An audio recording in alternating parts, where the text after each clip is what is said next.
Hello, friends, Hello. and welcome back to this week's episode of Like Anime. Thank you.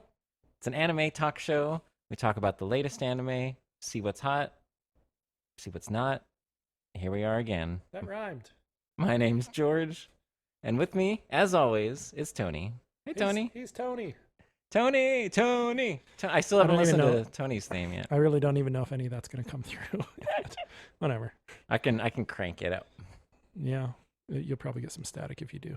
But anyway, whatever. Tony's theme. Yeah. Yeah. By the Pixies. I think. Tony. Right? I said the Pixies last Yes. week. Yeah. I Sir, still, I looked it up. It's I on. still think that's accurate. It's on the album Surfer Rosa. Yeah, So, it is. Yeah. I knew Which that I know too. that record, but I don't remember that song. Oh. Anyway, It's a song about a superhero named Tony. it's your It's theme, called Tony's theme. and you're Tony. I am. They wrote a song about me. I don't know why. Yeah, It's weird. in the 80s. Like anime? Yes, that's what we're here to do. Let's talk about some anime, shall we? Let's. All right. Well, first up, as always, on our Wednesday episodes, we talk about Super Cub in this spring season of 2021. Yes, this is episode 9, titled In Ice was the name of this. I wrote down the titles for some of these. I didn't do it for everything. But Okay. some of them I wrote it down. I started doing that and then I forgot. So That kind of sums up the whole episode. So moving on. Just kidding. yeah, so this is the episode that George referenced last week when he was talking about the girl without a license riding on the back of a cub. It was she who rode on the back of Oh, yes. Yeah. So they apparently released an apology for this scene prior to the episode coming out because we recorded on Tuesday Yeah. and came out the next day. So, Which is weird because last week I saw an article. It was on Otaku USA. I get like a email digest from them, and it was one of the articles, and it was like the way they phrased it. It was like there was some hubbub. There was some. I hate to say outrage, but there was some controversy with that. what is so. this? This is adapted from a manga, right? That's true. So maybe that's maybe I don't know. people, fans of the manga already knew what was coming and they were anticipating it, or Maybe. Yeah. But don't know. anyway, so yeah, you have to have a license for a year before you can have passengers, Before you can essentially. have someone ride on the back. Although, I mean, she was riding on the back of Reiko's cub, right? Not Koguma? Because Koguma Yeah. hasn't had her license for a year, but it seemed like Reiko. Yeah. Well, they're the same age, so maybe they could own.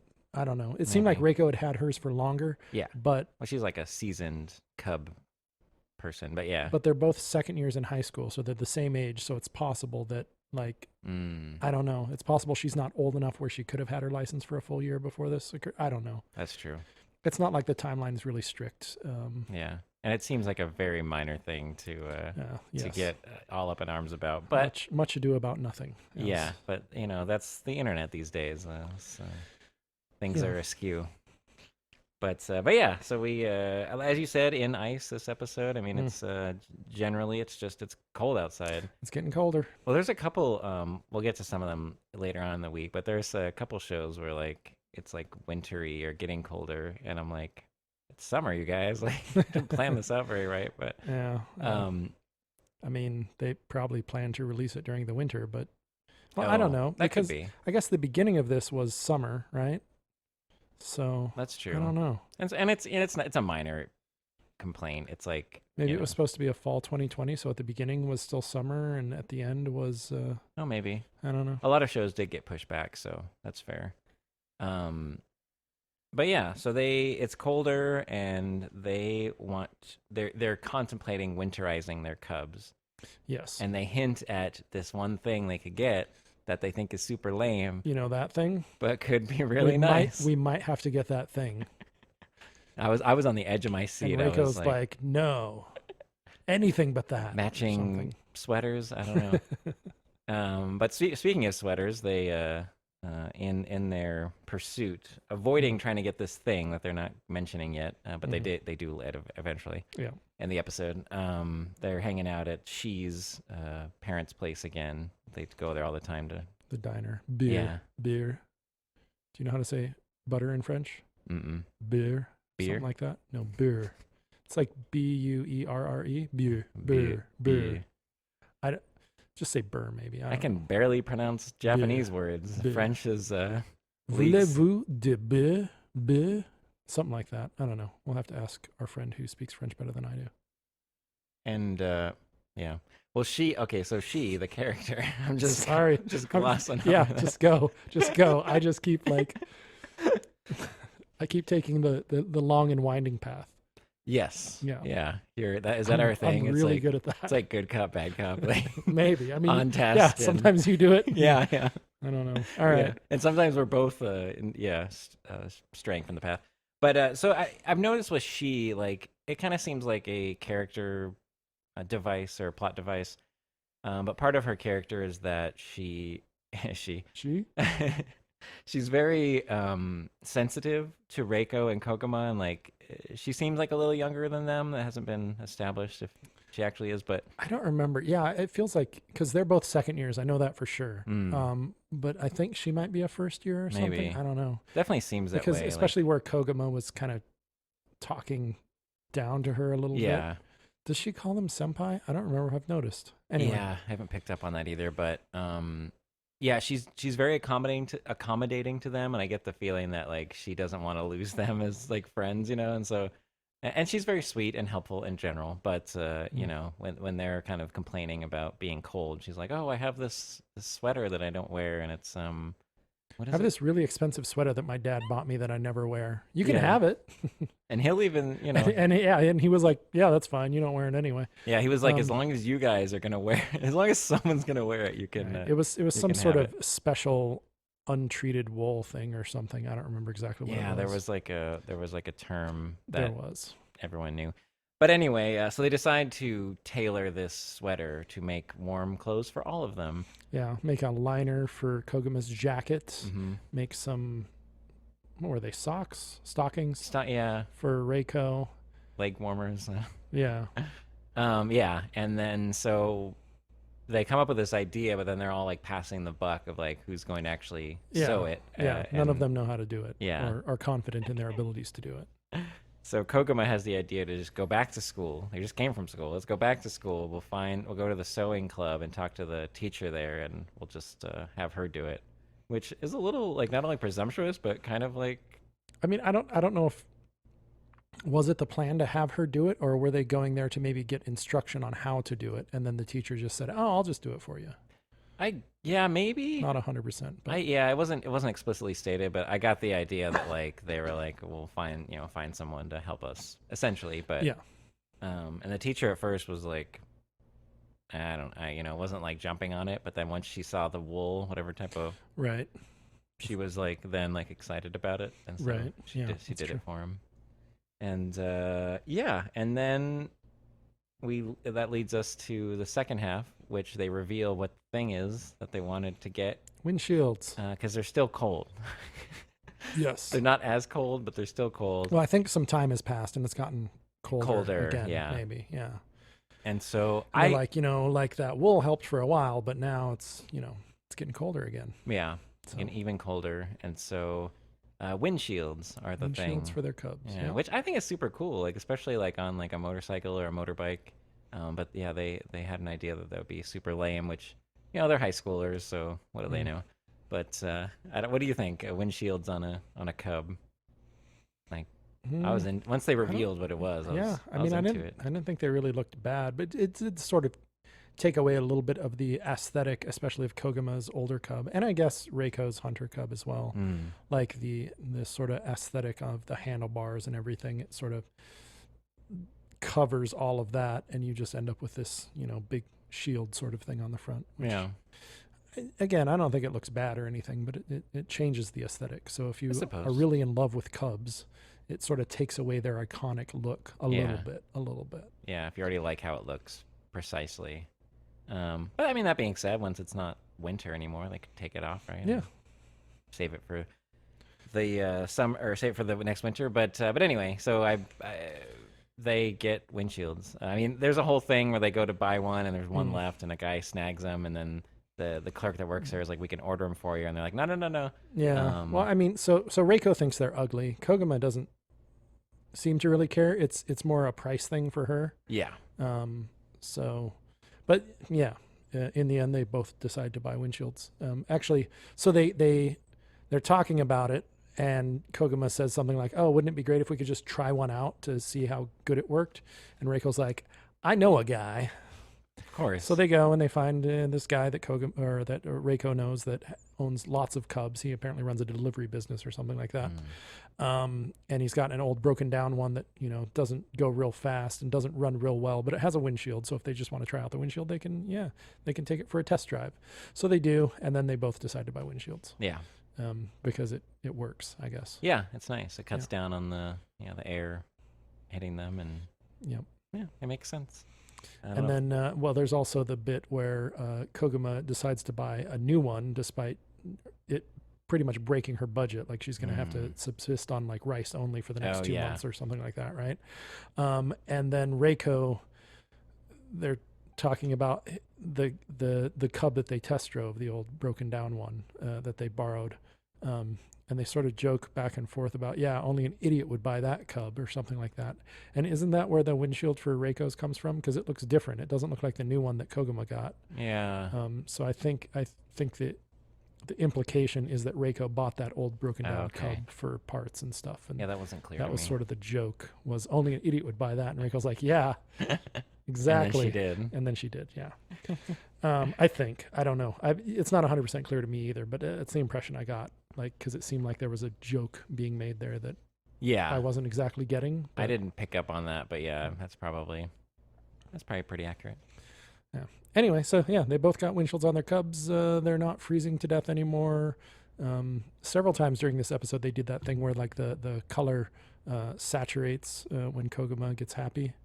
Like they did at least a couple of times where it's like, what was it? I think it was when first they were test driving with the windshields, or maybe it was it was the jacket, the first thing with the jacket and the warmer jacket and everything. And she's like, revving up her engine and going faster, which she couldn't do before because she was getting too cold. But the wool lining in the jacket helped. And then like the colors all become like brighter and more saturated. Nice. Do you remember noticing that? They've done it several times in this show. Interesting. Yeah. I haven't really picked up on that. That makes sense. I just hadn't noticed. Like everything just seems like a little bit brighter and pops more and everything, and then Koguma smiles, and then they did it again. I think this is the only episode I've seen where they did it twice in the same episode. So I don't know. It's a thing that they do.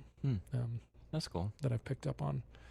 But I think that's probably about all we have to say about that show, unless there's something else.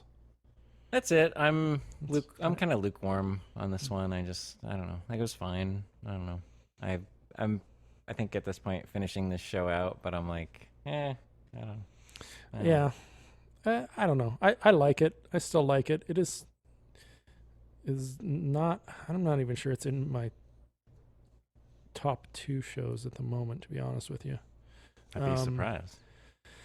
I mean, earlier in the season, I would have thought it was my number 1 show, but it's probably your most anticipated new show. Right. Other than Spider, which is like new, like brand new thing. Yeah. Not counting Spider because it's not new. Then it, I would have thought it was my number 1, but it's in like the top something. Yeah, it's not a bad. Like, I was looking at the list of things we're covering, and for me, there's like 2 shows I would consider a 6 out of 10. This is one of them. 2 shows I consider a 7, and 2 that are an 8 for me. And so I'm like, that's a decent distribution, because I've been thinking about how much, I don't know. It's like I want to keep the load light so we can dive into things that we really like. And this one's kind of on the chopping block ish for me, where it's like I'm probably not going to cut it, but as you hinted at, we cut some things. We had some conversations about lightening the show. Like, we would like for these episodes to be 30 to 40 minutes, less than an hour anyway. That'd be at nice. most. And the last couple of weeks we've been over an hour and a half on both episodes. So we're lightening the load. We're trimming the chaff. No, that's 2 different things put together. Anyway. Well, speaking of which, so there's a few different things that are going to get trimmed off. Super Cub is probably not one of them, but it is one of those like slice of life shows that is like, how much do we really have to say about it every week? Yeah. I mean, we just talked about it for 10 minutes, so I guess we have a fair amount to say, but we're also recapping the plot. So I don't know. There's nothing really to dive into. Yeah. And I was hoping there would be, because they've they've laid the groundwork for Koguma's like journey, becoming more confident and coming out of her shell and stuff. Yeah, But which she pretty much has sort of done already, yeah, right? I mean Like, she's kind of a jerk, but so now she's got to she's rein kind of become a jerk. she's Yeah. got to rein it in a little bit.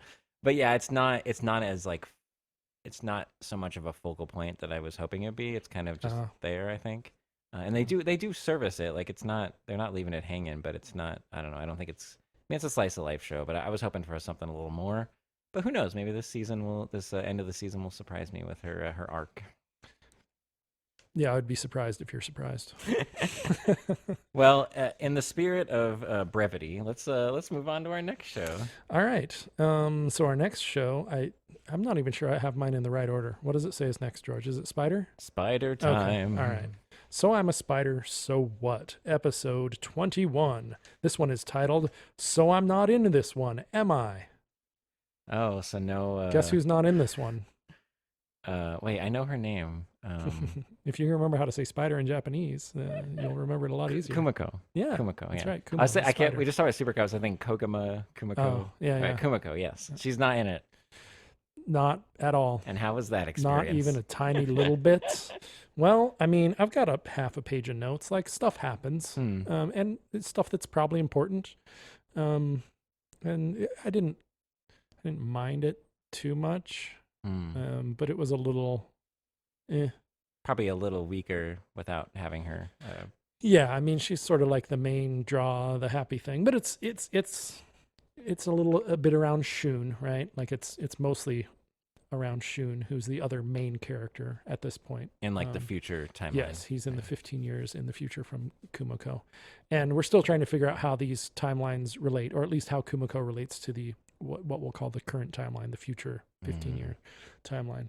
But yeah, so basically where we left off with Shun last time was the Empire's forces were marching towards the elf village to I don't know, put the hurt on Shun and his people, and also apparently to mess with the elves because they don't like the elves either. I don't know. Seems like I should have paid more attention. Well, they should have put Kumiko in it.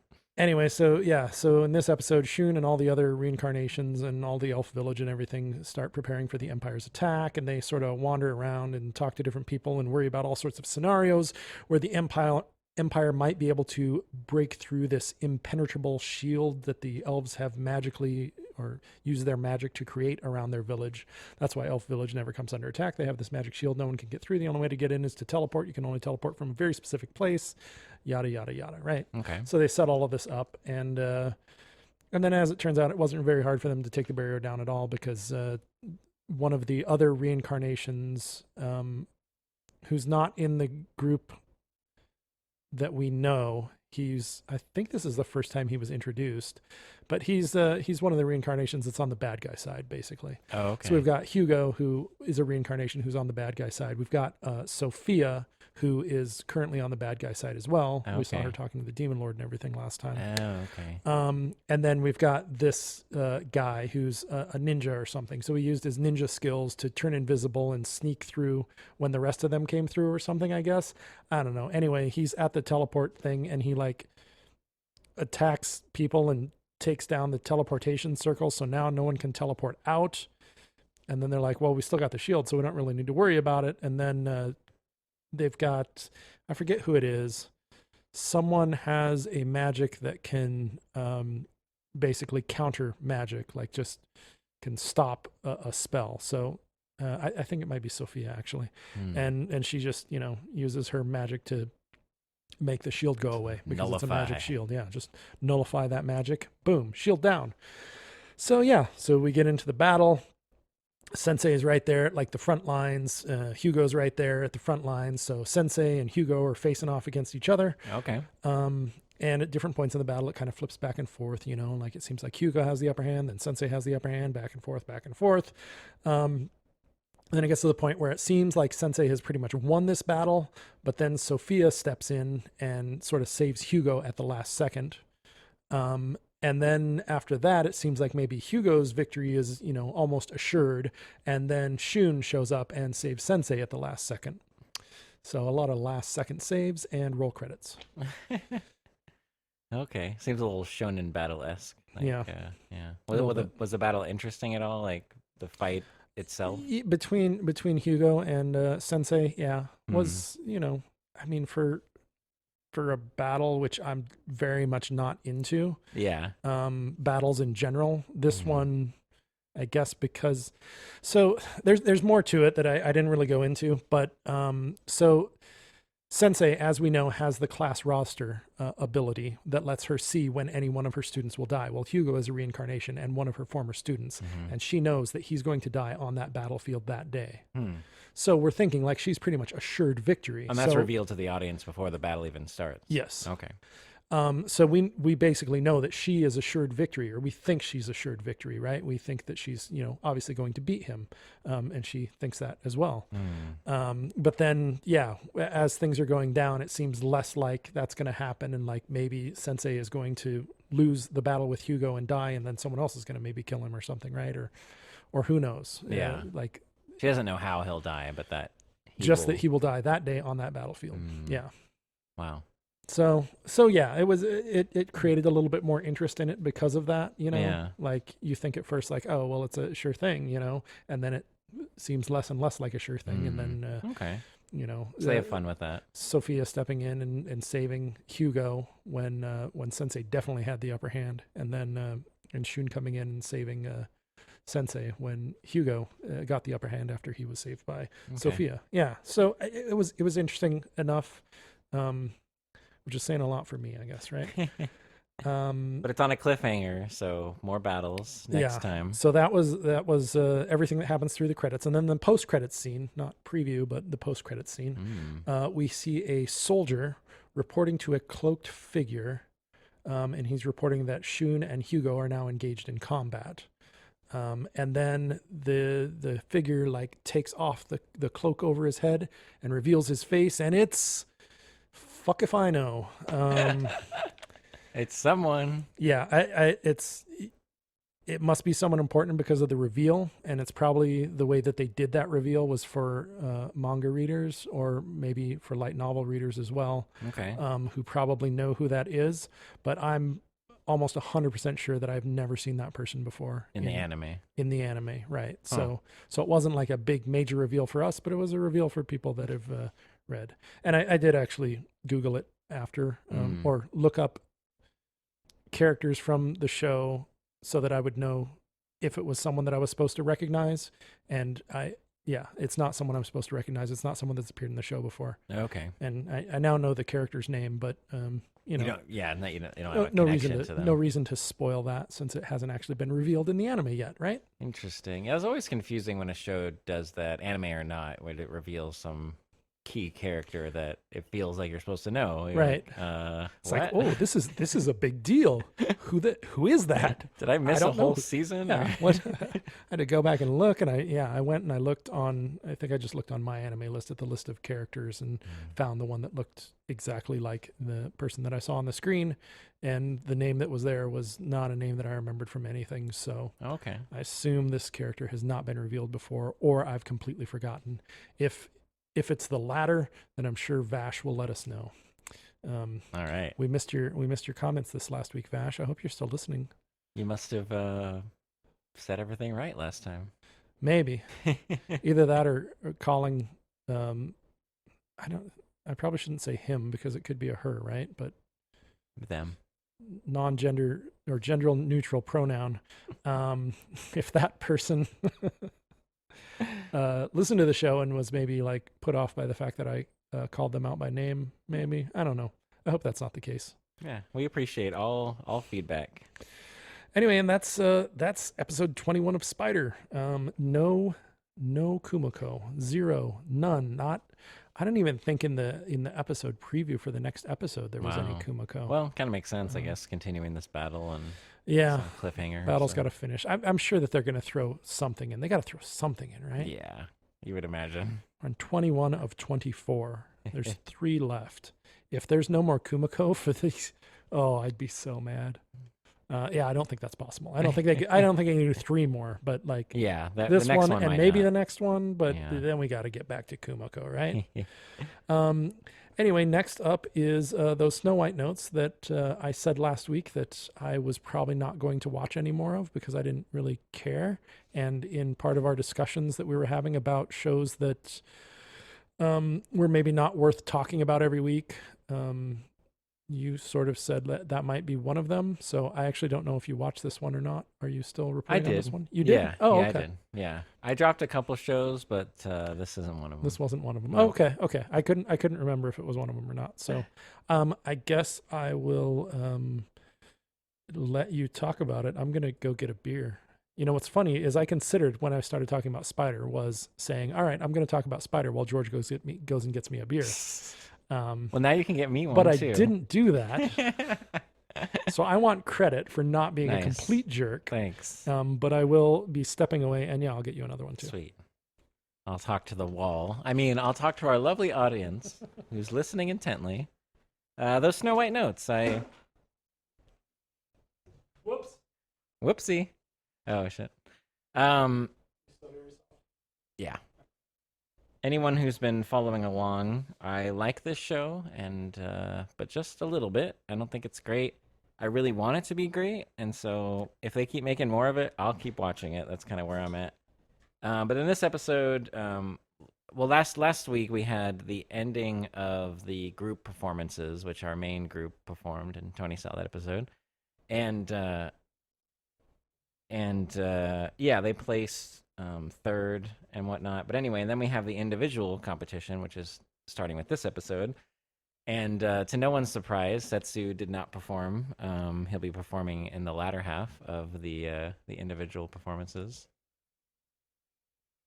Anyway, we continue with these individual performances kicking off after the group competitions. And not too much happens in this episode. Like, we get two key performances. Like, there's a bunch of people performing in the first half of the day, and that aren't that good. And there's even one of the judges even remarks of like, oh god, like, this is what you get when you don't have like a pre-qualifying round, or like it's just kind of a free for all up in here. And it's kind of funny, and we don't really see, we just see them like kind of plucking away, and then that's it. But we do get two key performances. One of them, I don't know their names, but one of them is kind of one of the cocky, like self-assured guys that kind of called Setsu out in the last episode near the end. Yeah. So he performs, and then the other one was the team. I think it was the team that won the group competition. It was like their main dude. But anyway, the most interesting part of this episode is we learn that we meet Setsu's dad. He shows up, and everyone's surprised. But then we also learn he's also the father to Mai Mai and her brother, except that they're adopted. So he's Setsu's blood father, like father by blood, but then is the adopted, or is, has two kids that he adopted. Yeah. And so that's interesting. We learn that Mai Mai and Setsu are actually related, and so I forget her name, but the one character that's always like, up in people's drama and like gets off on that stuff. Glasses Girl. Yeah, Glasses Girl. I wrote it down, but I don't have it here. Megane-san. Megane, is that it? Oh yeah, Megane is glasses. That means glasses. Hey, I'll take it. So Megane. So at first she's like astonished, like, oh my god, and then when she learns that they're like not blood related, she's like, oh sweet, maybe they can be together. So she has this whole narrative in her head of how she wants things to go, which I like. No part of me thinks it would go that way with this show, but it amuses me. Like, they play that for laughs, because it's such a common thing in anime, right? To get with your stepsister, stepbrother, whatever. So it's kind of funny that she has that going. But anyway, I mean, that's mostly it. We meet the dad, and he's sort of standoffish and a little reserved. And then he ends up having he is summoned once he makes an appearance. He is summoned to meet with the mom, which presumably they're not together anymore. And then they have this weird conversation of like, she was like, you already said that I could have Setsu. And then he's saying, but he's like challenging that now, and he's like, no, I want him to carry on, my legacy. And so they're basically like bickering about like, which parent should but meanwhile, he's like, I mean, he's a teenager, but like Mm. he's like on his way to being an adult. So it's very What's strange. what's the father's legacy that he wants carried on? Is he also a shuriken player? I hate you. I had to bring it back one more time. One time, one slip No, up. one. Oh yeah, sorry. Yeah, one episode. I said the wrong word. I know it's funny though. Yeah, it is funny. I agree. Shuriken Shamasen. Shuriken Shamasen. Shuriken. All right. Sounds like a Japanese pop song. We should make it. It'll have like- it'll have it's Shamasen and it'll have like shuriken sounds like yeah. You got it. You got it. It's gonna be a huge hit. We'll just give it to that pen pineapple apple pen guy. He'll make something There out you of go. that. There you Yeah. go. Or chocolate rain. Someone can do some of this. All right. I don't know. I don't don't know. think he's a player, but he seems Okay. to be very invested in Because this. so it's strange that the two adopted children, his two adopted children, they're both shamisen players. Yeah. So I don't know. That's why I was wondering if he was also a shamisen player. But It is weird, like this whole like Shamisen family. It's like you almost have to play Shamisen. Like, what if they have like another sibling who like doesn't play and he's an outcast? I don't know.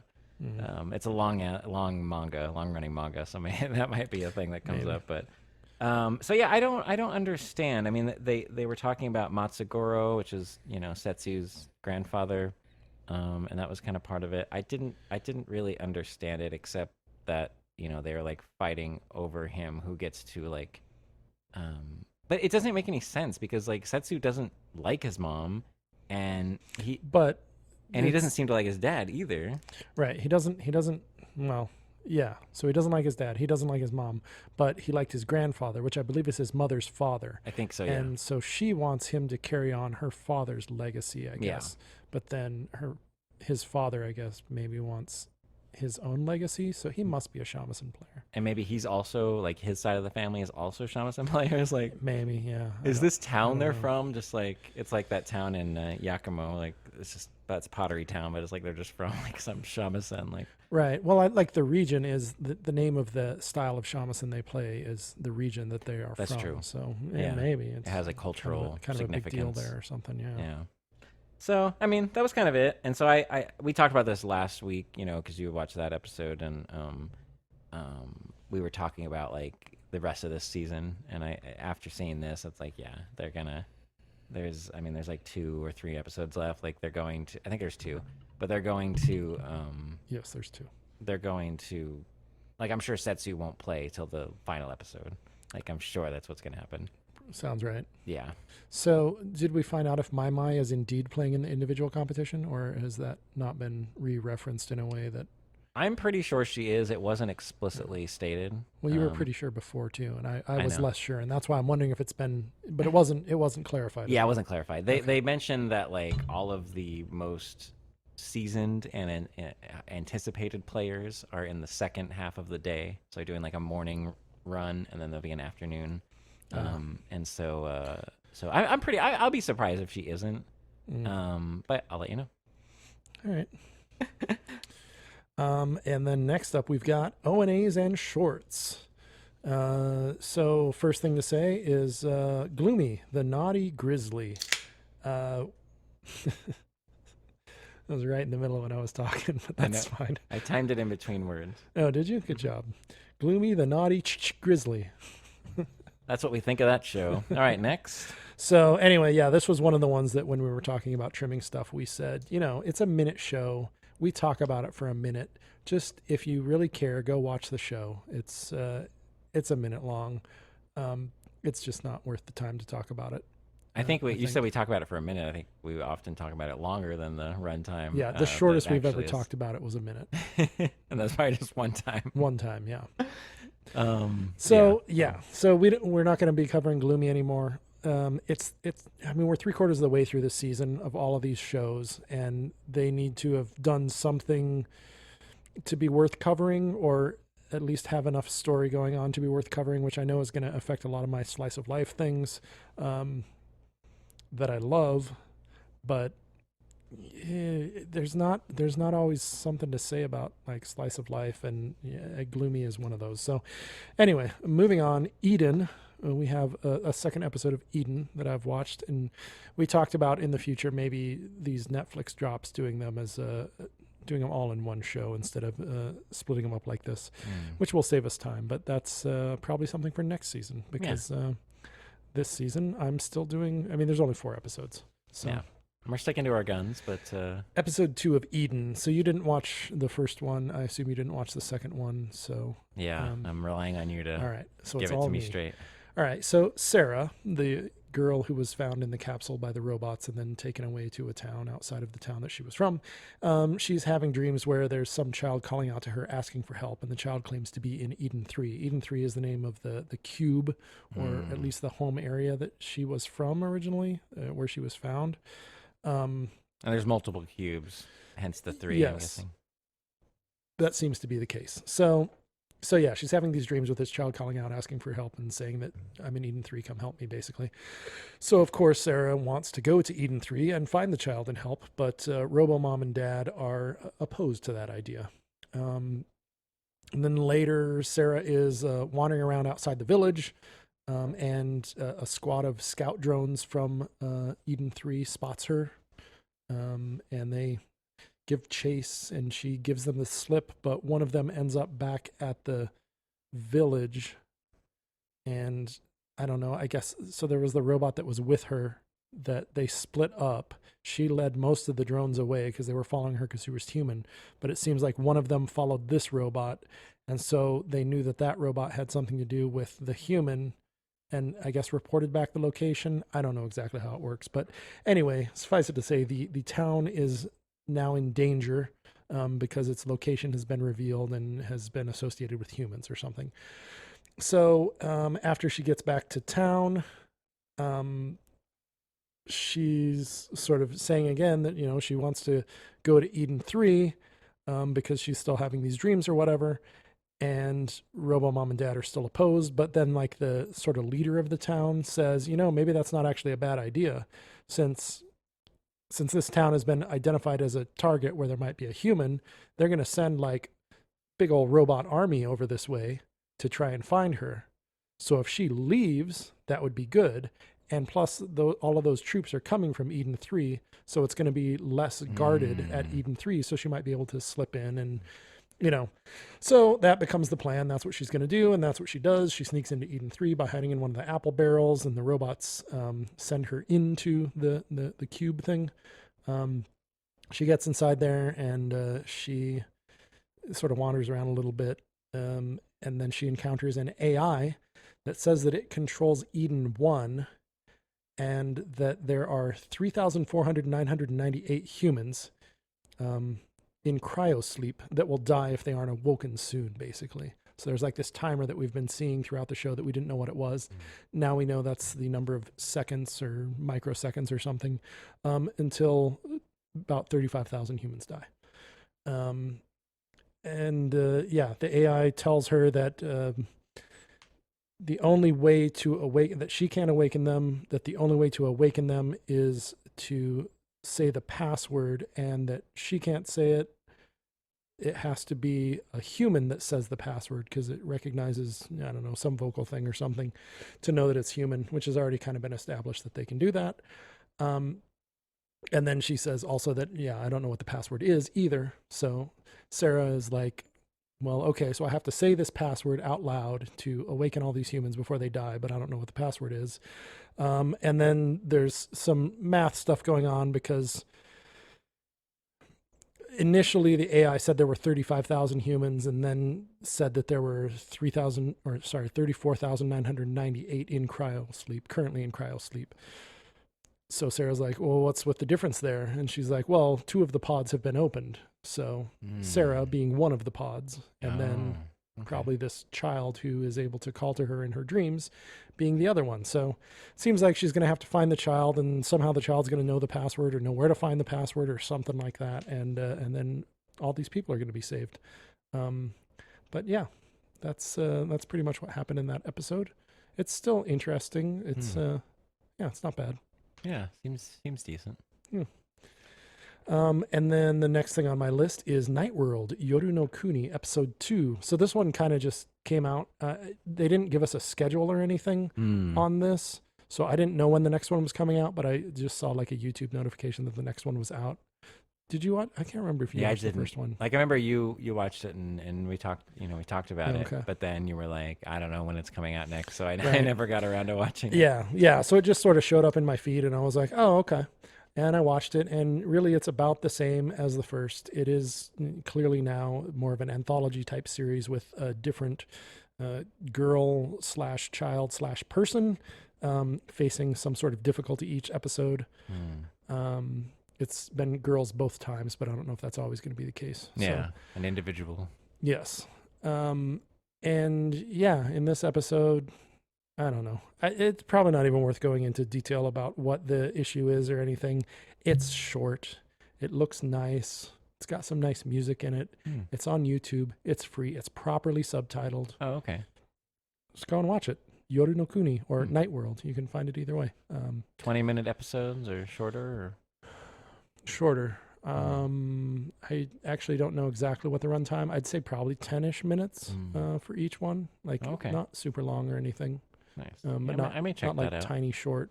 Yeah, it's all like 3D CG. It's this. I mean, the guy who directed it is known for doing stuff in Blender, which is like a 3D environment creation tool thing. Yeah. Words. Software. So yeah, it's all like hand drawn 3D. So like you take like probably not hand drawn on paper, but digitally hand drawn. Yeah. That's then animated in 3D space. Yeah. And, so it's like a mix of 2D and 3D of like. Yeah. Like it feels a little bit like Paper Mario at times. Oh, okay. Because of that 2D nature to it, But yeah, it looks really good especially for what it is, in fact. But it looks really good just even without that qualifier. Nice. So, and those are both it's just on YouTube. Yep. They're both just on YouTube. They're on, I think, the band who does the songs, and each of these episodes is based on a different song by that band from their album. Walpurgisnacht, I think is maybe the name of the album.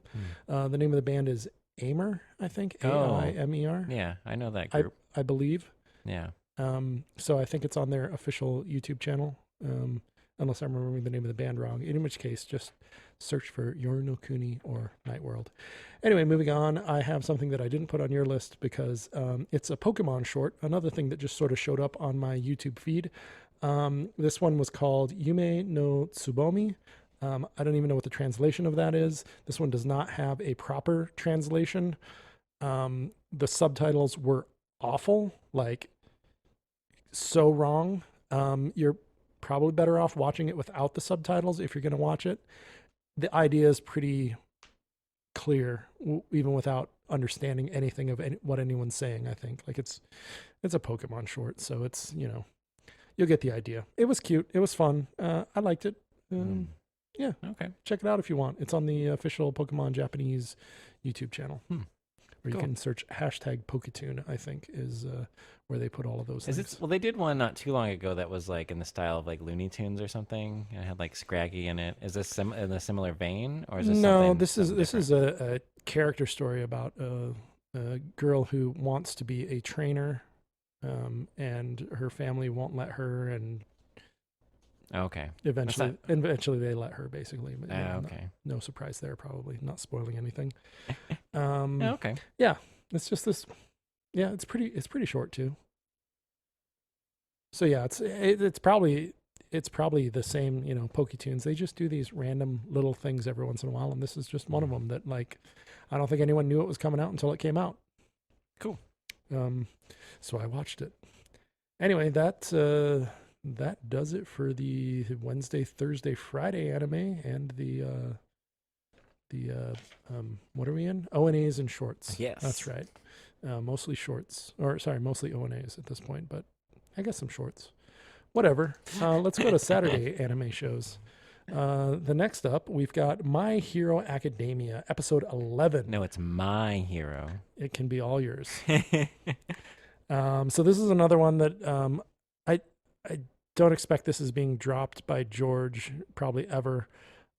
It is something that like I know that I've been saying the same thing every week. Like I'm very disappointed in this show and what it's doing this season. And I was raised in the '80s, and Bambi was one of my favorite movies when I was a kid. I don't know that those two things necessarily go together or mean anything. Now that I've said it out loud, but Bambi is better. Is that what you're saying? no, what I'm saying is that in Bambi, one of my favorite characters, Thumper, is, saying not nice things. Oh, I see. And Thumper's mother says to him, Thumper, what did your father tell you? And Thumper says, if you can't say something nice, don't say nothing at all. So I'm going to follow that rule in regards to My Hero Academia. So You're a better bunny than Thumper. you talk and I won't. So Tony's feeling a little insecure about his negative opinions on My Hero. Fair enough. I will talk about it. This is episode 99 of the show as a whole. And surprisingly, did you watch this? Yeah. Oh, okay. But you're going to be silent. Unless I have something good to say. Oh, okay. Or if I say something factually incorrect. Correct. I will correct you if you are incorrect. I should just start purposefully mixing this whole episode up. So this fight, it started last week. It's going to keep going on. It's still not over. No, I'm kidding. No, surprisingly, it ended this episode. I was surprised. My first note, end of the final match that we've kind of been slogging through, which is kind of funny to me that you're taking this week to take a step back from talking about it.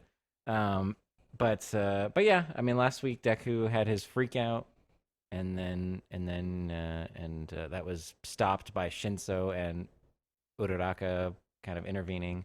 But then he has an internal monologue with conversation with I don't know the guy's name, but one of the vestiges. Do we know his name? He probably says his name at some I think point. we do. I just didn't write it down. It, yeah. And they sort of have a heart-to-heart, and he informs Deku that he's going to learn 6 more quirks and all this, and that's probably the most exciting thing about last week's episode.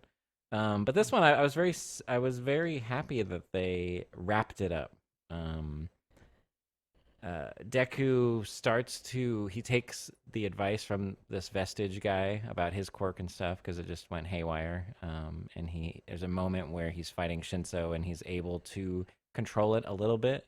Shinso's like throwing some big metal objects at him, and Deku's able to like grab them midair and kind of stop them, but that was about all he was able to do. But then once that happens, like Uraraka she captures Monoma, the kind of annoying guy that has a quirk that copies other quirks. Once they capture him, or once she captures him, though, like it's like boom, boom, boom, like they just got Grape Juice did some cool stuff. Grape Juice did, yeah, and I guess I didn't realize that, but like he can his balls that he throws, he sticks them all over the place, and like if anyone touches them, they stick to him, but he can bounce off of them. There's a moment where he saves the one girl that throws acid or whatever the heck she does. It's not semen. Despite what it looks like. It's jizz. Oh, jizz. Yeah, that's slightly different, right? It's like no. It's like tamari versus soy sauce. Yeah, okay. It's like that. I think it's supposed to be like, is it acid? Or maybe it's not acid. What is it though? We don't know. I don't remember. It's some white substance that does something. But anyway, sticky white stuff, I think. Not glue. Yeah, because there is a glue guy. Yeah. I don't know. And I think there is an acid, someone that does acid too. Acid, but I don't yeah. think, well, hey. Does acid. That's my quirk. I'll do acid all day. No, I'm kidding. Don't do drugs, kids. No, that's hilarious. So yeah, if you're listening to this and I don't even know her name, but if you know A, her name, and B, it can elaborate on her quirk, let us know, because we are too lazy and not interested enough to Google it. Although we can find out her name. Tony's looking. But anyway, speaking of Grape Juice, why I brought her up is he has a moment where he kind of saves her from being attacked, and then kind of rubs up on her chest as he's wont to do. I believe her name is Mina Ashido. Mina. Yeah. Mina. Okay. But yeah, I don't remember what the name of her quirk is or anything. Ashido. Yeah, we don't have that information, but yeah, Mina Ashido. If you can elaborate on her quirk, that'd be great. Fill us in. But anyway, grape juice kind of saves her from being attacked and rubs up on her because he's a pervy guy. But then there's a scene there after that. Uraraka is kind of like, she's kind of like capturing one of the other ladies of the Class B that they're fighting, and she pushes her into grape juice's like sticky balls. I got sticky balls and jizz, and people dropping acid. What is going on with this show? And we're reading way too much into it. But anyway, it was kind of weird that, I don't know. It's just a small part, but it was like Uraraka like pushed herself into this other girl, and I don't know. It just seemed a little erotic after seeing grape juice, be all pervy. I just had that on my mind. Maybe I'm the pervert. I don't know, but it seemed weird to me, and a little arousing. But yeah, I mean that's really all I got. Like they wrap it up. I think the whole purpose of this whole match was to introduce us to Class B characters, some of which I assume will be important. We probably didn't need to be introduced to all of them in such detail.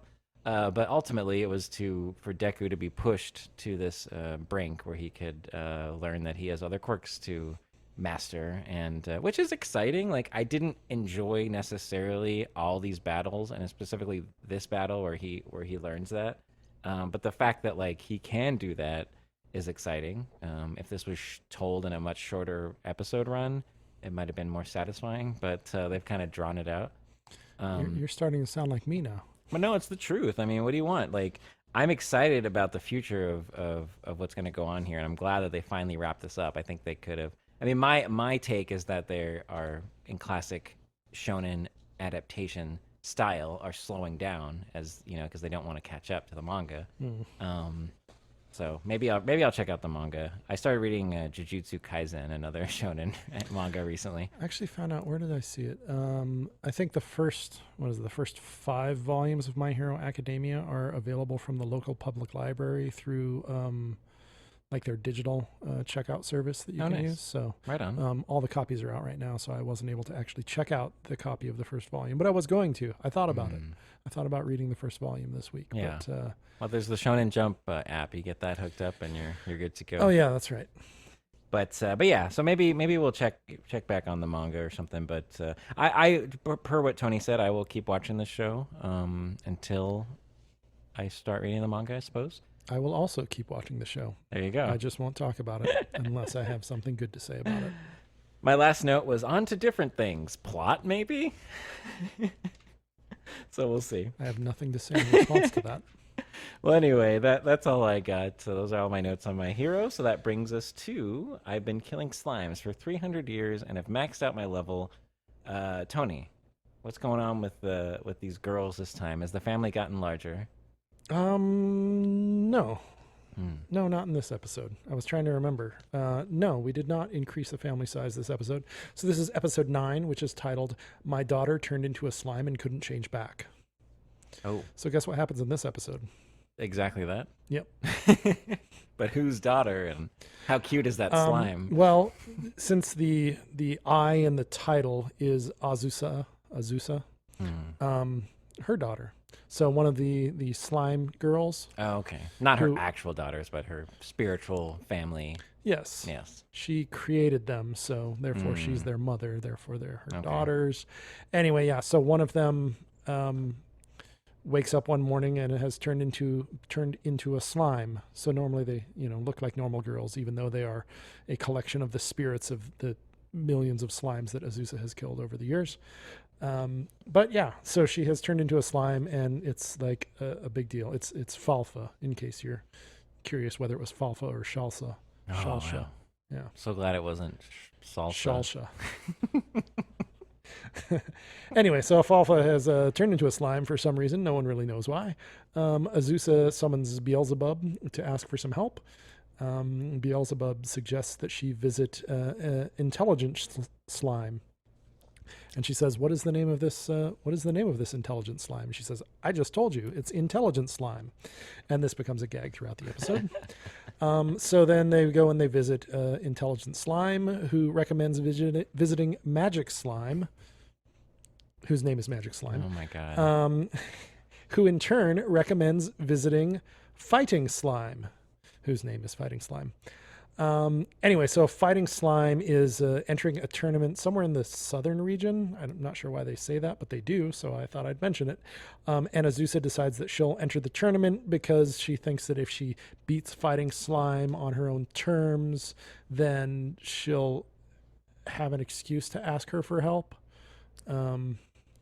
I've bested you. You now owe me something advice. something like that. So anyway, yeah, they so she enters the tournament, and then Beelzebub also decides to enter the tournament for some reason. And then so they fight their way through the tournament. Azusa, being OP, slaughters everyone, no problem. And then it comes down to it'd be the semifinals or the quarterfinals. Must be the semifinals, where it's Azusa versus someone, and it's Beelzebub versus Fighting Slime. So basically all Beelzebub has to do is throw this fight so that it'll be Azusa and Fighting Slime in the final round. Can you guess what happens? Beelzebub doesn't throw the fight? Hey, give that man a beer. You are correct. Beelzebub just like immediately destroys Fighting Slime, knocks her out. And Azusa's like, hey, what the heck, man? And then how can I ask Fighting Slime now? Right. And then you killed her. Well, I didn't kill her. But, Yeah, I know. Just kidding. But then Beelzebub says, hey, well, we fought before and you beat me really quickly, but that was because there was like a magic shield and all this stuff and whatnot, stuff that happened back in like episode 2 or 3. I don't remember. So I want a rematch, basically, is what she says. So then Azusa and Beelzebub fight. Azusa, of course, wins because she's OP. The Beelzebub's got beef, more like beef. Beelzebub. Yep, just like that. Continue. And then it's revealed that backstage, while Azusa and Beelzebub were fighting, Shalsha. I keep saying the name wrong. It's hard. Just say salsa. Come on. No, you know you Shalsha. want to. Shadusha. Okay, there you go. So she has talked to Fighting Slime, who woke up after having been knocked out, and told her about the problem, and she solved the problem. So now Falfa's back to normal. So we could have just talked to her from a... Could have just asked her.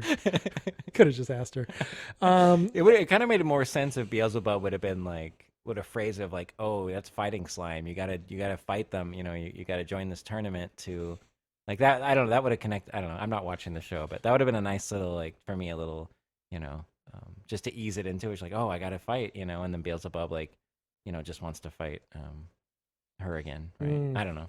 Yeah. But I don't know. But I don't think that's how it was set up, but yeah. that would have worked. Anyway, yeah. So, I wrote Fighty this time because, so this is another joke that repeats, is Intelligent Slime. Azusa nicknames it Intelli, and then Magic Slime, she nicknames Magi, and then Fighting Slime, she nicknames Fighty. And I think actually that's where that joke earlier sort of switched up, was when they meet Fighting Slime, its name isn't actually Fighting Slime, it is actually Fighty. Oh, okay. So joke's on you? They did sort of switch up the joke. I forgot about that. Anyway, yeah. Fighty helps Falfa, and then I think she wants Azusa to become her, like, sensei, trainer, master, whatever you want to call it. And Azusa's like, no, fighting's not really my thing. I'm more of a magic person. I got enough people. You should talk to Beelzebub, who was the one who actually beat you. And Beelzebub's like, yeah, all right. So then Azusa beat Beelzebub too again. I missed that. Oh yeah. Yeah. Okay. Yeah, she did. Interesting. So Fighty has sort of been added to Beelzebub's family, I guess, sort of in a way, as her apprentice. So she's sort of been added to the family since Beelzebub's sort of, distant family. Yeah. So I don't know. I guess maybe we added someone to the family, but I don't know how much. Like a distant cousin. I don't know how much we're going to see her. Anyway, that's Slime 300 for you. That's nice. Yeah, that's about it. That's fun. And then I guess next up we have Shadow's House episode 9. So it seems like a fair amount happens in this episode, but I only have 3 notes, so I didn't do a very good job. I actually fell asleep while watching this, and then Oh shoot. had to rewatch it later, and I don't know. I don't think I absorbed it all, but I'll let you do most of the talking. Like I say, I only have like 3 notes. Yeah, I have a bit of notes. So we learned that because in last week's episode, the ending of it was we see what Edward is that his name? Yeah. He's able to turn into a Shadows member. Yes. And in this episode, it's confirmed that Shadows Masters can absorb their doll's appearance. So there's some sort of like symbiosis where they become one within the first like 2 minutes of the episode, even pre opening credits. Yeah, cold open. Yeah. It's just like, oh yeah, that's totally normal. All shadows can do that. Like, once they become high level enough, they just take over their dolls. Yeah, and then so they talk about like that they're using that as a reason of like that's why you shouldn't get too close to your dolls, and we feel like this particular method that Edward is using for this debut is a bit experimental, and they're just kind of a group to me. Like they're not there's different characters there, right? But they haven't been distinguished enough to for me to know their names or anything. But one of them remarks that like they're concerned that the whole setup of this debut is making their dolls, these Shadows members' respective dolls become too close to them and rely on them too much and gain too much identity. And so I don't know. I'm thinking maybe that's important. Of like these dolls in particular are going to become unique compared to ones that came before. They're not going to be as subservient or as they're going to have more of an identity and more of a I don't know if I'm looking into that too much. No, I think you're right that they're going to be different, especially because that was the first note that I had was that, and then the second note that I have is that Emilico's sunshine is spreading. So like it's addicting. It's sort of spreading to all of the other dolls as well. Like I'm sure you have more to say about what happens in the episode, but that I think also has an effect on it. And that might be, I don't know if it's directly caused by Edward's setup for this debut. Because it seems like he wants most of them to fail, but so far it seems, everyone. I wrote my first note is everyone will pass ? Because it like several people pass in this episode. Yeah, it's looking that way. Yeah, and the preview for next episode definitely is building up some drama, but it's like we know Emilico and Kate are going to pass. I mean, I presume, right? Like the main characters, and they're the only ones that haven't passed by the end of this episode. So yeah, so definitely seems that way. But so I wonder, it's like it's all backfiring on Edward, like because even the Shadows Masters that are watching this have said that they'd be disappointed if everyone passed. Right? They want a more entertaining sort of match or debut. So. Like grandfather was the one that was sort of defending Edward's decision. Seemed like it, yeah. I think that's I don't know if they referred to him directly as grandfather, but I just kind of remember and thought like he seems much more powerful than all these other people. This must be grandfather. Yeah, he had the frame that he was in was seemed much more like like he had a lot more sway. But he seemed to like the idea of what Edward was doing for some reason. Like he was the one defending it. Yeah. Which means maybe he's looking for something different than these, sycophantic people he has around him all the time. Could be. Yeah. I don't know. But anyway, so Lou and Louise are the first two that make it. And Lou is the one has the pretty like spirally hair, and she's a bit I don't know. She's kind of odd, she doesn't show a lot of emotion. She's kind of blunt and just very pragmatic. And she has the shears, and so she ends up giving she meets up with her Shadows Master, and she was with Ricky, and so she gives Ricky the shears, and he's like, "Wow, did Louise tell you to do this?" And she's like, "No, this is a secret. I feel like you should, She's basically maybe about what you were hinting at, Emilico's sunshine. Yeah. I wasn't thinking of that in this instance. Others definitely, but that could definitely be applied here, I think, too. Yeah, because she's definitely like this quiet sort of independent, doll, and so why would she? And for her to go against Louise, who she like loves, like that's pretty crazy. That's big. A pretty far stretch for her. So yeah. It's not like Louise told her not to, but she of her own volition So it's not only showing that she's having like this like free will and like Right. making her own decisions, but she's making them independently of her Shadow's Master and not consulting her, right? Yes, Louise did not specifically tell her not to give the shears to Ricky, Mm. but she was pretty mean to Ricky. Yeah. And certainly wouldn't have suggested such a thing, I don't think. So Yeah. So yeah, That's true. it's a decision that Lou sort of made on her own. And yeah, I think that is sort of evidence of Emilako's sunshine sort of spreading. I think I yeah. can see that. I agree with that. And that's very important in this episode that Ricky gets the shears. But then after that, I'm trying to think of how things play out. But Sean John. yeah, so Sean and John get to this sort of point, this dead end point where there's sort of this crosshatch gate that can only be opened when there's two people on either side of it. Yeah, it's a revolving door that has Yeah. locks on both sides. Yeah. It has to be unlocked from both sides at the same time. And I don't know why they couldn't just climb over it, but but It looked pretty tall. I guess yeah, maybe a little too treacherous. But while they're figuring this gate out, this revolving gate, Ricky shows up on the other side. Yeah. And so Ricky and John are sort of at odds, like they don't really get along, and so they're they're going back and forth, toying with each other. Like, I'll help you if you apologize, John says, and then Ricky's Wait, like, is John the doll's name? I thought it was John and Sean. Maybe I mixed them up. I don't remember. Did I? I could have. I probably have it here. With Oh the yeah, names. you're right. Yeah. Okay. Yeah, it is. So I'm getting it wrong. So Sean is the doll. Yeah.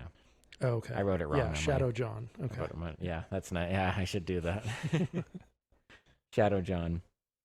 So anyway, Sean and Ricky don't get along, and so they're doing this back and forth. And then at one point, they're trying to strike a deal, essentially, to open this gate and both get what they want, Right. without sacrificing their pride, right? Right. Yeah. Because so Ricky's coming from the other direction, and Sean and John. So they both want to go through this gate, and they want to end up on opposite sides of where they are. And it seems like sort of a no-brainer that they just each go through. Just help each right? other. Yeah.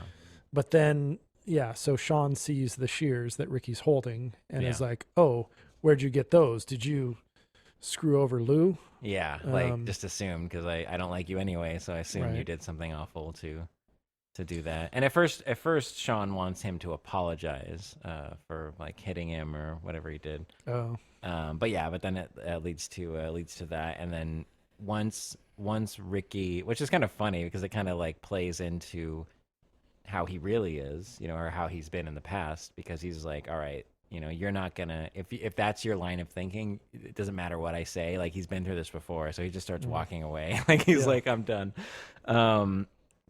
And then once he gets around the corner, like, Edward is aware of this, and so he like sends a boulder like crashing towards, and so Yeah. Ricky has to run back the other way.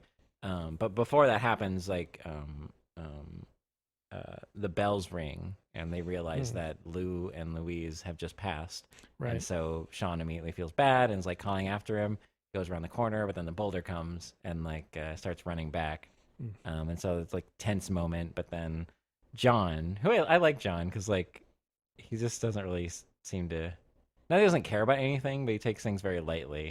He's this kind of maybe a little simplistic, but he's fun. But anyway, he's got some pretty strong SIP powers, or he got control over them, and so he like jumps in and saves Ricky.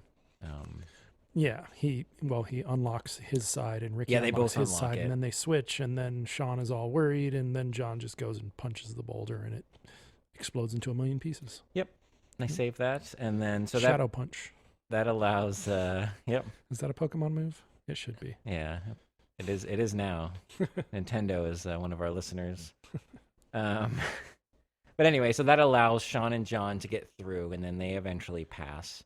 And then that allows Ricky to get on the side he needs to get to get to Patrick, Yep. who is in a box where Miliko had already found him and sent him orange slices and a flower, A flower, yeah. been very sweet. And so yeah, he's able to get to Patrick. And then yeah, I think we go to Kate. Well, there's also what's her name? Yeah, we've still got Rum, Yeah, Rum. and And yeah, the other I just forget her damn name. Louise. No, not Louise. No. Louise was the other one. What is her it's name? It's somehow relating to alcohol or non-alcoholic, or I remember there's some connection like Shirley. that. Oh, Shirley, like Shirley Temple. Yeah. So Shirley and Rum, we just see briefly like what happens with them. Like I don't know if they've passed yet because you said everyone else except Kate and Emilico. I'm not. There was the bell rang several times, but they didn't always like say like who was passing. That's true, but based on like they would have passed before Ricky and Patrick did. You think so? Yeah. Okay. It could just be like assumed. We do see like a scene from the Shadows Master's perspectives where they're watching it and they see Rum get to. They don't think Rum's gonna make it, and then she does make it to Shirley, and Shirley seems to be talking to her, which is we know and that they know the Shadows Masters that is not normal. That's a new thing. Yeah. Shirley don't talk. And we don't know what she said or anything, or like what exchange they had, but it means something, and they presumably passed. And then finally, Kate gets to Emilico, or no, vice versa. Emilico gets to Kate, and she's in this cage. Wait, you're not happy? No, I was thinking that Ricky got to Patrick first, but you're right. No, Yeah. you're right. Yeah, I forget exactly how that plays out, but probably all like roughly around the same time, I imagine. Like I don't timeline-wise. think we see Ricky and Patrick, do we? Well, we see it from I think it's from the Shadows Master's perspective, because we see okay. they're like, that allowed Ricky to get to Patrick, and because at one point they're like, how's he gonna get the box open? And then they show like there's like a key mold that he can make with soot, and they just kind of glaze right. over it. Yeah, They don't yeah. actually, I remember that now. it's not like firsthand that we see it. Yeah, yeah. So anyway, so Emilico finds Kate, and she's in this cage that has these different chains that are breaking slowly as Kate emits soot because she's anxious. And as we said last week, when she hears Emilico's voice, she settles down. It's a very sweet moment. But then Kate, once Emilico gets there, she realizes that everything is under lock and key. The gate to get to the controls themselves, she eventually learns, are under lock and key. Mm-hmm. And the keys were one of the things she could have grabbed, but instead, at the beginning of this garden labyrinth, but instead she grabbed the wheelbarrow, which she's been putting a bunch of stuff in, including a lot of flowers and different floral arrangements for some reason. Just everything. Yeah, just throwing everything in there.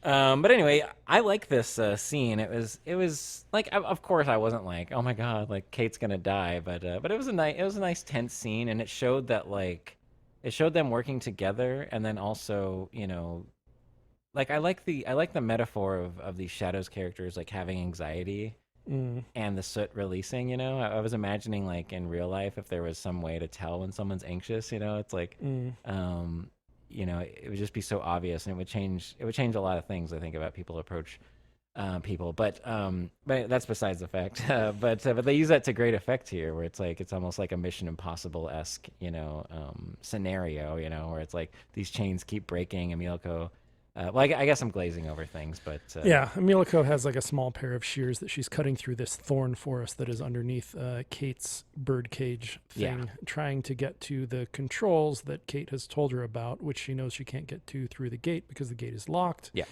And then that's when Patrick and Ricky show up. Yes. And as we established earlier, Ricky had the shears that he got from Lou, and which is probably because Emilico had rubbed off on all of them. But he ends up, not immediately, but before they leave, he ends up giving the shears to Emilico, right? Which was, obviously like perfect timing. Like, oh, I could really use some giant shears right now.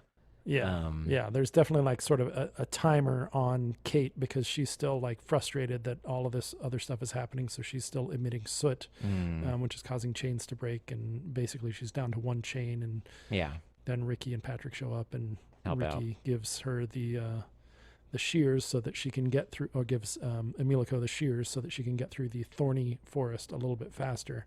And what's cool about that is that Patrick is also on board because he feels like he owes Emilico for giving him food and the flower and the flower. hugging the box and all Yeah, that. they did show at one point Patrick just sitting in the box, like sniffing the flower and stuff like that. So Yeah, he definitely was appreciative of that, even though he's kind of a dick in general. yeah. So that was cool too, that Emilico had not only rubbed off on the dolls, but some of the shadows people as well.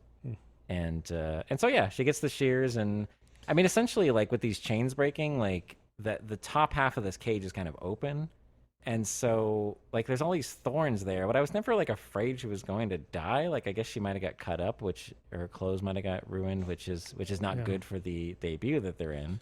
Right, which turns out not to be a big deal because didn't John and Sean, when they got to the end, John needed a change of clothes because his were all sooty from blowing himself out of the box with his soot, right? Yeah.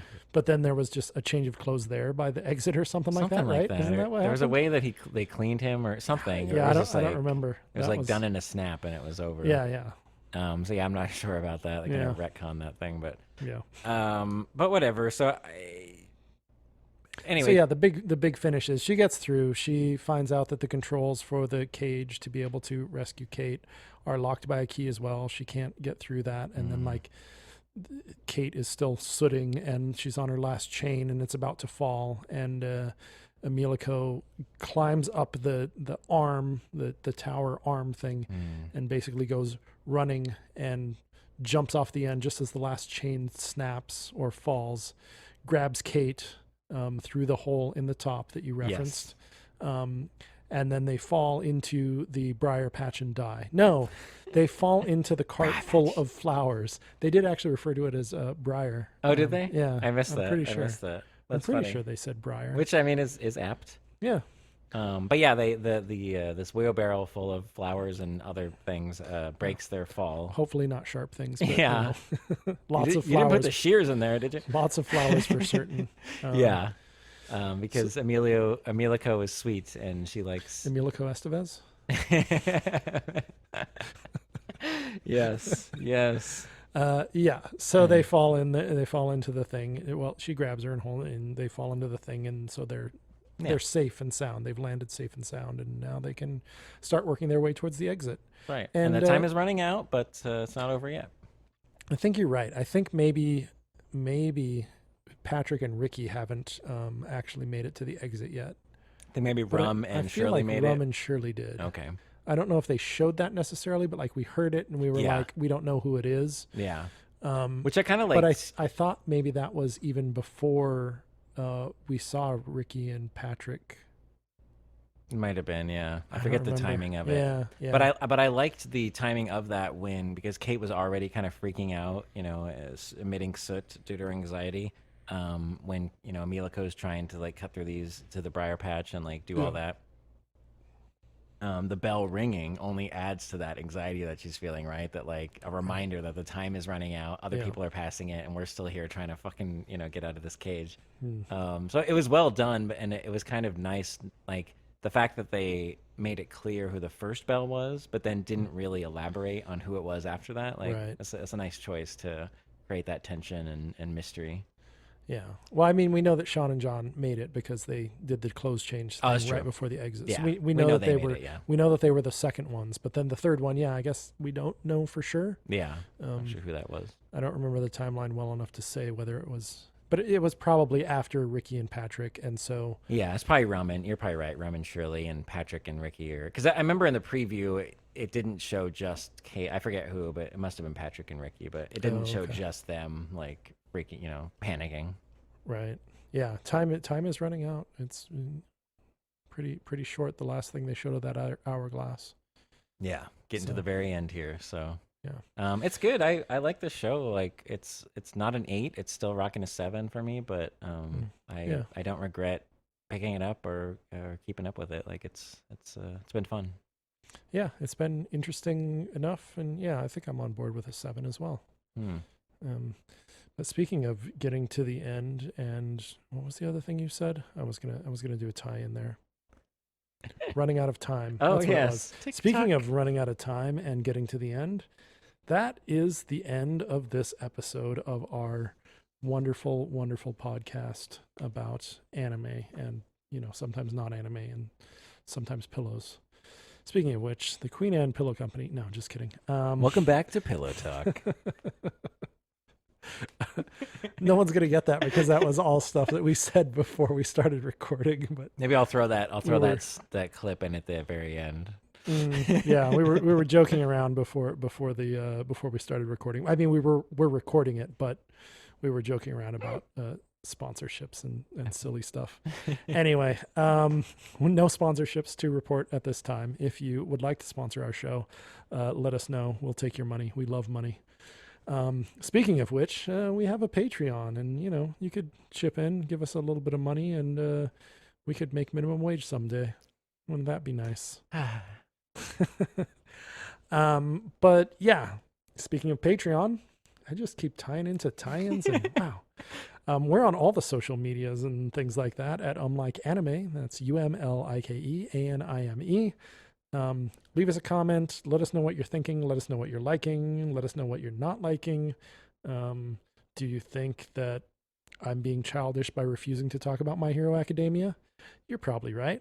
But, let me know. Maybe you think it's the right thing to do, not to just keep saying the same thing over and over every week about how disappointed I am in the show. That's what I think, but, whatever. And I Yeah. reserve the right to be disappointed. Okay. But yes. All right. But yeah, chime in. I want to hear.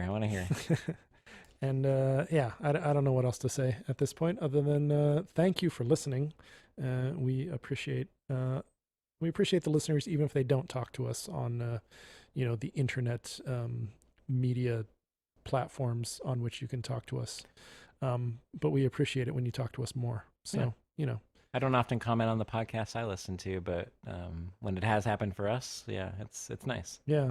I never comment on anything ever. Yeah. Like I think I've commented on one YouTube video in my entire time on YouTube over the last 10 years, probably. I'll often draft comments and then delete them. Oh yeah, I do that all the time. Yeah. So if you're doing that for us, just send them. Just send them. Whatever. Yeah. Just And send them. if you don't want it to be like a public thing, you can private message us. You can send us a direct message on Twitter, Instagram. I'm like anime.com. I imagine we have a. I don't know that Some we way have a we can private message way to go Okay. there, but We'll get some emails set up, and you can, or an email set up. yeah. I haven't actually set up any emails for that domain name yet. So Okay. So if anyone's emailing us at unlikeanime.com, you're not getting through to anyone. But you can email us at unlikeanime@toyboat.net, There you go. which is our primary domain that we're using right now. So Sweet. if you don't want to comment publicly, send us stuff privately. We just love hearing from you. And this outro has lasted too long. So goodbye, good night, good morning, good tomorrow, whatever. I don't know what time it is where you are. Love you. Bye-bye.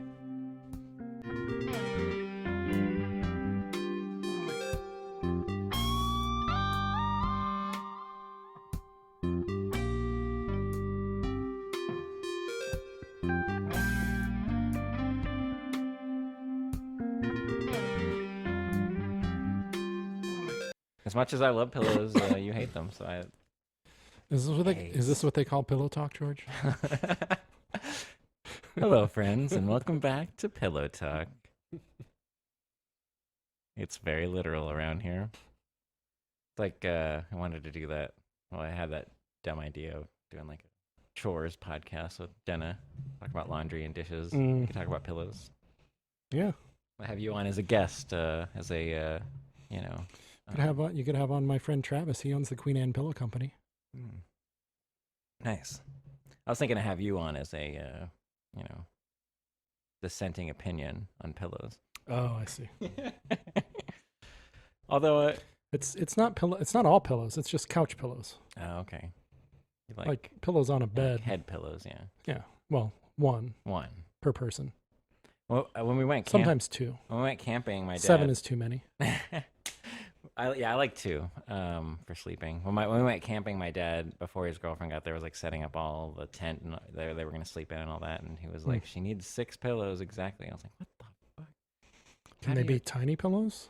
Like, could you take one pillow and cut it into 6 pieces and then No, that I would think count? she needs 6 whole pillows, Hmm, and I don't understand why. I don't know how there's room for him in the bed. bad back. Maybe create like a whole like. Maybe what she needs is a comfortable, luxurious Queen Anne pillow. Oh, I hear they're great. which brings us to our Actually, sponsor. In fact, I have slept on a Queen Anne pillow, and it was very nice. You slept on the pillow? Well, my head was on it. Oh, okay. That checks out. It was a nice pillow.